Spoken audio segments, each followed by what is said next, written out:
At 2:17 a.m., 3 slow knocks pull Daniel from a deep sleep.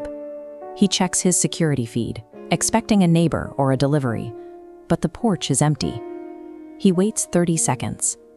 Then, the wood rattles again. This time, the camera sees someone. A figure in a dark hoodie stands perfectly still under the porch light. As it lifts its head, the face that comes into focus belongs to Daniel himself, staring back with a calm, wide smile. Daniel lives on the isolated edge of Cedar Falls. His life is a predictable loop of work, dinner, and solitary sleep.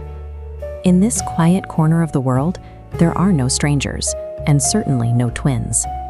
It's a standard, stormy Tuesday. He'd locked up, watched a movie, and drifted off to the sound of rain. When the first knocks hit, his mind tries to fix the glitch, blaming the wind or a half-remembered dream. But the second set of knocks is too heavy, too deliberate. They vibrate through the floorboards, forcing him to pick up his phone and look at the feed one more time. The detail on the screen is nauseating. The figure has Daniel's exact build, the same blue t-shirt he's currently wearing, and the jacket scar over his left eyebrow. It isn't just a resemblance, it's a total biological match. Daniel is staring at a physical impossibility. He is sitting on his bed, yet he is also standing on his porch, separated only by a door he suddenly feels very small behind. While the duplicate watches the camera, a text message pings from an unknown number. It says only, "Whatever happens, do not answer the second knock." Then, as Daniel watches, the text vanishes from the screen. At 2:29 a.m., the house begins to fail. The digital clock flickers, the lights pulse twice, and the power cuts, leaving Daniel in total, suffocating darkness. When the power returns, Daniel finds fresh, wet mud on the hardwood. The tracks start at the front door, which is still locked, and leads straight through the house, ending exactly at the side of his bed. He calls 911, his voice shaking as he describes the footprints. The operator doesn't ask for his address. She asks if the second knock has happened yet. She tells him to stay away from the door. Then the call drops as the signal bars on his phone disappear. In the silence that follows, the 3 knocks return. Then a voice. It's his mother, sounding exactly as she did 5 years before she died. She says she's cold. She begs him to let her in. Daniel's hand is on the lock before he catches the error.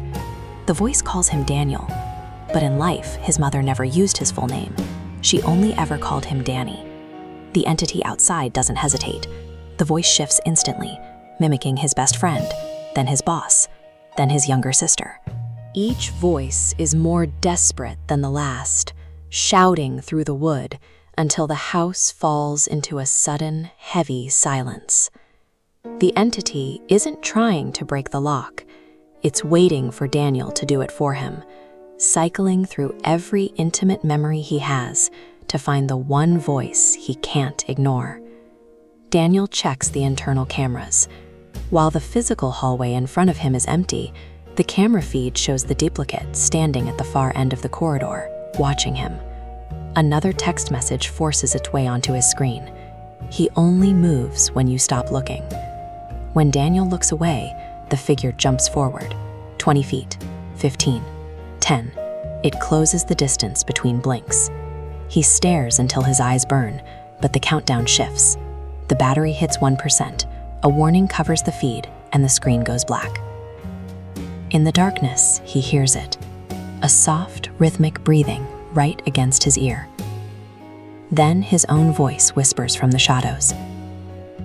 "I'm right here." The entity wins by waiting for the inevitable.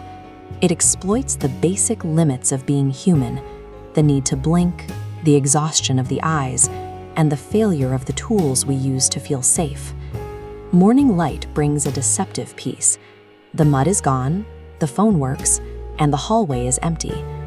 Daniel tells himself it was a waking nightmare, a temporary break from reality brought on by the storm. He moves across town to a high-rise apartment with modern locks and 24-hour security. He puts 3 miles and 10 floors between himself and that porch. But on the first night, at 2:17 a.m., the 3 knocks return. He sits perfectly still. Then the knocks repeat. The second knock has arrived. Daniel refuses to move. He watches the camera feed, seeing a small piece of paper slide under his door. It says, "Very good. You didn't open the door. Now it is your turn to knock." The deadbolt turns by itself. The door swings open into a hallway where every light has been extinguished. From the far end of the dark corridor, 3 slow knocks echo through the building. The second knock is a vacancy notice. It marks the moment a life is traded away, leaving one person to step into the light and forcing the other into the shadows to find a new door to rattle.